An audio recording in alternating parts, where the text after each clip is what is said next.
Everybody that's out there. All right.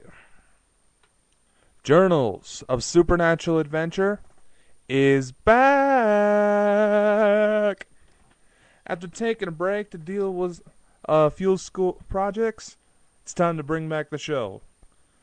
And tonight, on February 2nd of 2013, is exactly what we're going to do. We have once again survived a rumored doomsday. And in fact, by doing so, we are now in a year full of amazing things. Yes. If you have not heard yet, 2013 is actually being considered the year of the comets, as not one, but two comets are actually said to make an appearance later this year. Now, they are said to appear around October through November, and heck, some sources are even claiming clear up into January of 2014. Comets Ison and Pan-STARRS will make their appearance and will show brighter than Halley's Comet. It is even said that the comets might appear just bright enough to outshine the moon and could possibly be visible in daylight. Now, if you're like me and enjoy a little astronomy and other things that boggle curiosity, this year is going to be a good one for you. Considering that meteor showers happen when the Earth happens to cross the path of a comet. So when you think about it, when you go for a stroll out in the night, you're going to have quite a sight. But tonight's show isn't about comets and other astronomical phenomena. Since there's a fit going around about the Mayan calendar and Nostradamus since the 2012 phenomena was a complete flop, I thought it would be a good idea to make a few points that no one is really considering when it came to these so-called doomsday predictions. In this episode, and possibly further episodes, I hope to erase the common misconceptions of psychic phenomena, the concept of seeing into the future, and also to erase the paradox that comes with the concept of time travel. Now, before I get on to that, I need to let you guys know something. If you want to listen to the show through our USTREAM channel, you may need to create an account in order to hear us. I don't know why, but that is something that other fans have had to do in order to listen into an event we tried hosting on USTREAM for our anniversary investigation. Now, by using USTREAM, you can also chat with hosts and future guests on the show while we are on the air. Now let's get on to the show, shall we? But first off, right after these messages.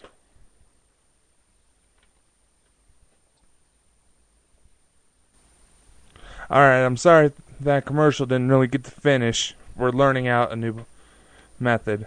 But welcome back to Journals of Supernatural Adventure. My name is Dakota Franson, and tonight we are going to reveal the information about the foundation of the universe.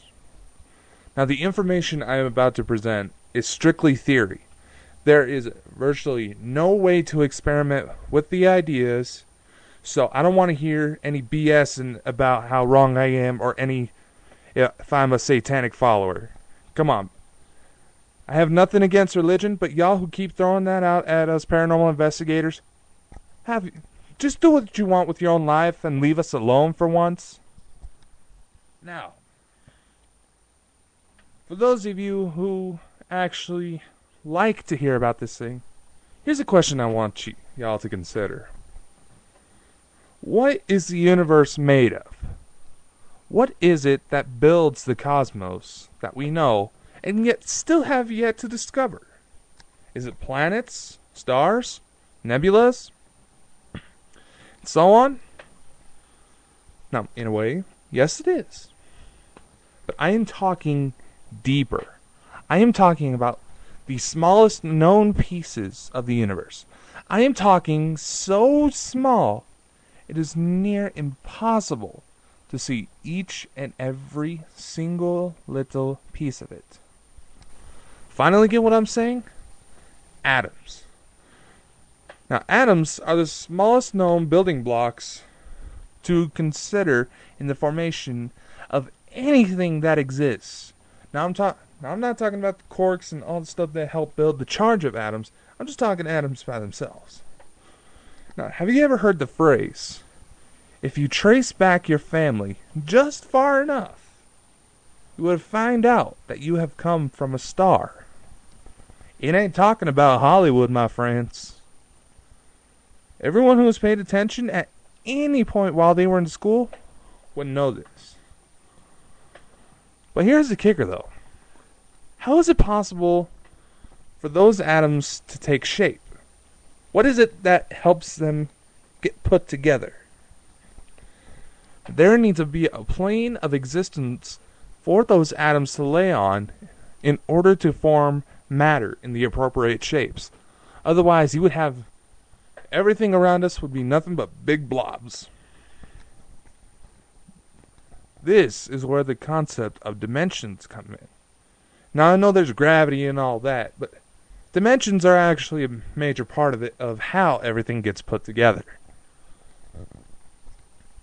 Now, since the terminology about dimensions, planes, and so on is so constantly interchanged in the minds that do not understand what they truly are. So at one point and the other, you might get confused what it all means, but I don't want you to worry. It happens to everybody. Now, of course, talking about these things brings up questions that no one is really able to answer. There have been many attempts to do such a thing, but none of it had really much success, to be honest. So to properly address where those questions are located, it is best that we start from the very beginning. Time.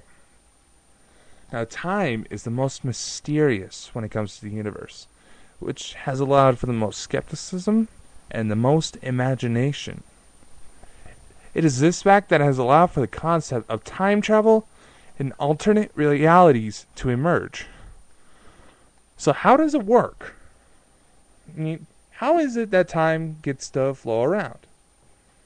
I'll show you right after these messages.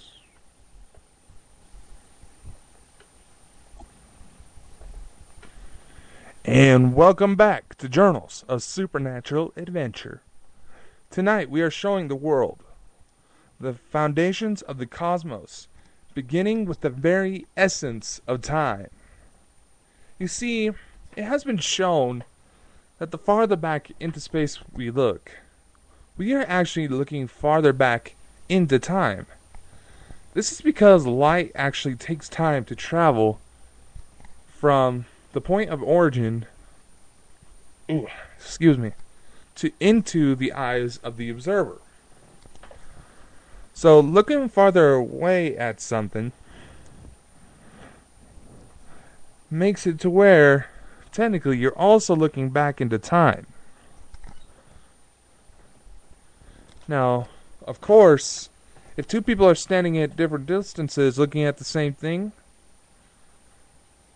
whoever is closer technically sees it first, but however, this kind of things move so fast that it is very difficult to really pick up on. Now, within the time, we also have creation of space. This particular idea comes around with the simple fact that while observing the universe, there's actually a point that we look so far back, we cannot see a single thing. Even with the most high-tech cameras that can see radio waves, infrared rays, whatever, it has reached so far back that we cannot see anything. So, space in itself is actually comprised of an infinite amount of dimensions after time has been seen. Currently, we exist in the third dimension, which is comprised of the previous first and second dimensions. Now, I know in shows, the terminology for dimensions and alternate realities are often changed, which has often led to some of the headache that comes with this topic. But relax. There's no need to pop out the aspirin quite yet. Now, in order to better understand this topic, there will be a video link on our page that will take you to a 2-minute video that explains why we should exist in the third dimension. But now, here's what you need to know. Right now, in the third dimension, it is the ideal place to be as far as we should be concerned. As the gravitational pull of the sun and the motion of the planet balance out just right to prevent us from crashing right into the sun. This is ideal because in the fourth dimension, gravity would be much stronger than the movement of the planet, to where eventually we would spiral around the sun, but we would also be spiraling into our doom. Now, in the second dimension, gravity would actually be too weak to where the pull of the sun would only bend us into a different direction. And Earth would be considered a rogue planet. And hardly any life would be able to be sustained in that state. Now, I know DNA can change and all of that, but if there isn't really a light source for some sort of DNA to start being able to broil, you won't be able to get much. Now, a good way to see how dimensions work is to use water. Now, if you were to hold up a string, just in between both of your fingers, just in between 2 fingers, and were to pour water on it, you would easily see that hardly any water would be able to stay on that particular string. Well, in a way, that is actually a model of how life would be at the first dimension. You would only be able to go forward and backward, and not much would be there. Now pour that water onto a flat surface. You will see as it will just make a mess, but stay relatively flat in appearance.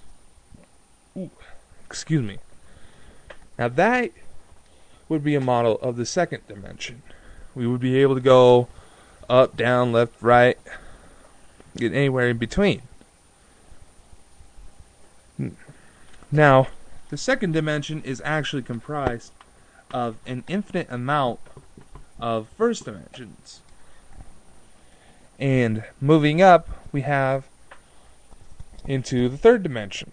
Now, in order to really see that, if you're using water, just pour it into a bowl. That would be actually a perfect model of the third dimension, because it would have width, length, and depth. That would be the pretty much the defining moment in the third dimension. Now, for the fourth dimension and onward, it is actually very difficult to imagine how it would look, because in a way, you would be able to see through anything. Now, many theories exist as to what the fourth dimension may be. Some people saying that it's where astral visions and ghosts exist, while others claim that the fourth dimension is time. Both of these theories should be reconsidered when trying to define what dimension is what, simply because they both have a few flaws that don't really make sense if you know what you're talking about. Now, the astral theory states that the fourth dimension is mostly a gateway between Earth and heaven, which could easily be true. But the misconception is that just those dimensions are tied together. Basically, what people are saying is that third, fourth, and fifth dimensions are tied together. But the problem is that all dimensions are tied together. It takes the lower dimensions in order to make the higher dimensions. In order to make the second dimension, you need to have a set of first dimensional worlds. To make a third dimension, you would have to need two-dimensional worlds, and so on. However, it is physically impossible to determine how many dimensions beyond the third look, because it's very difficult to picture it, since we have never actually been to that point, and will most likely won't be in this physical state we call life unless we are somehow incarnated into a fourth dimensional planet. The time theory also has its flaws, because the understanding of the dimensions is that they are spatial. They are what makes up space. And in no way is time actually a measurement of space. Besides saying, oh, it takes 5 minutes to get from my house to the grocery store. But that is merely just a reference. I have mentioned something like this in previous episodes, but to serve a reminder, I will have to say it again. However, instead of how much is put into making dimensions, time is actually created by how it is bent. Time doesn't build up like space does. Instead, it flows in a straight line, or better yet, kind of like a river. You see, time is more like a river than anything else. Its flow is affected by objects in its path. This was even seen by Albert Einstein himself. The first dimension of time is universal, as it has flown with space since the beginning. The second dimension would be celestial. In this dimension of time, planets, stars, and other celestial bodies actually are so massive that they actually bend time to where it creates basically a fork in the river, so to speak.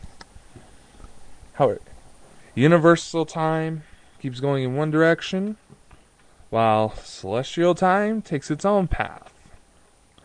Now, the third dimension of space. Now, like the third dimension of space, we also exist in the third dimension of time. The third dimension can easily be labeled as observer, because it is affected by the observer. Who is it? The observer? Any living creature. This is where things get interesting, so please pay attention. The choices made within the third dimension of time also affect how it is bent in space, which also leads into the creation of different realities. Remember, my friends, no matter how small you feel, your choices are actually a big part of what makes up the world around you, and those choices can map easily, help you map out where is your next stop. Sorry, I keep messing up.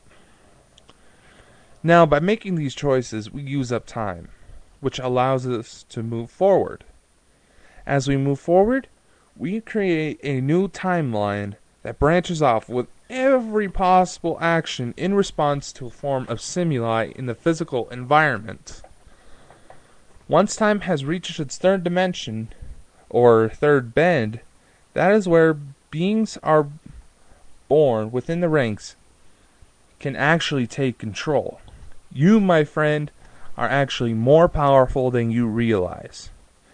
This is knowledge from ancient civilizations that is just now being remembered through contact with isolated groups across the planet. And not only that, but the destinies of others are also tied to your own. Basic point. Time is a thread that holds the fabric of the universe together.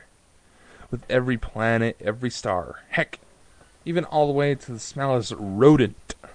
That thread is woven into different patterns. And with each choice you make, the pattern changes. That pattern that is woven also creates the vision of reality within an individual. And while those realities combine with others around us, that is what creates a universe. So it is possible that every action you thought about making has been done, which has led into a branch off in time, or a fork in the river, if I may say. Of course, thinking about the possibilities will just really give you a headache if you spend too much thought on it. That is because the number of possibilities to what questions you would end up asking is literally infinite. But in the way, just lining up two possible scenarios to the creation of the timeline could help eliminate the time travel paradox. Now you see, the problem with time travel is that most of the time we are thinking of time as a singular structure. It cannot move. But yet, as I have just explained, it is bent with every object in space that it encounters. So like Albert Einstein once explained, time flows more like a river. Every possible chance that river ends up splitting. With this in mind, perhaps it's better to think of time travel like two boats on a river. These boats are in a straight line. The leading boat represents the future, while the other boat represents the present.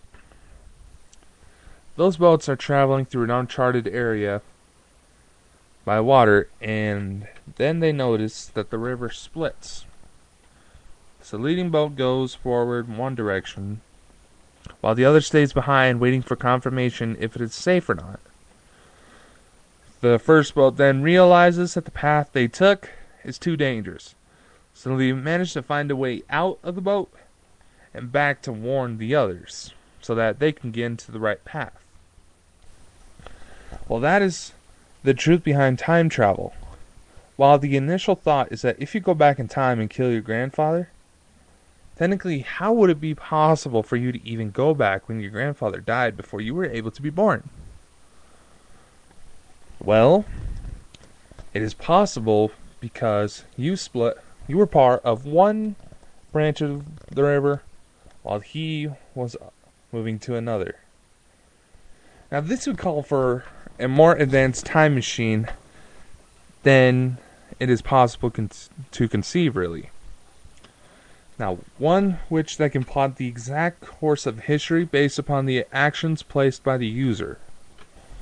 Meaning that the user would have to put in what everyone has done, like someone typing in a essay on a computer. While that is kind of hard to think about, you gotta remember, this would be kind of interesting to see in a sci-fi film. Now, ladies and gentlemen, we are out of time. Join us again on February 16th to learn about how to travel through the foundation of the universe. For the next episode, we will go into detail about psychic phenomena that allows us to look forward into the future, time travel, and so on. Now, like us, follow us, subscribe to us, whatever the heck you want. by finding us on Facebook, Twitter, Google+, WordPress, Tumblr, anywhere. Just do a quick Google search for us. You'll find us. Now, that way, you can get more updates from us for all of our huge projects. Keep watching the USTREAM channel, as for future episodes, we will be playing a marathon of episodes right before each new one. Now, since I have a couple minutes left, I'd like to give a shout out to my new high school, Idaho Virtual Academy, for allowing me to work on some stuff for J-term that would allow me to further pursue the paranormal. Trust me, my friends, you'll love it. All I can say right now as to what it is that it has involved a movie based upon our past adventures. Keep watch. Now feel free to check out other episodes of Journals of Supernatural Adventure, tweeting your comics using hashtag JSALive. Comment about our show on our Facebook pages, whatever. Keep sticking around. We hope to see you next time. Adios, my friends.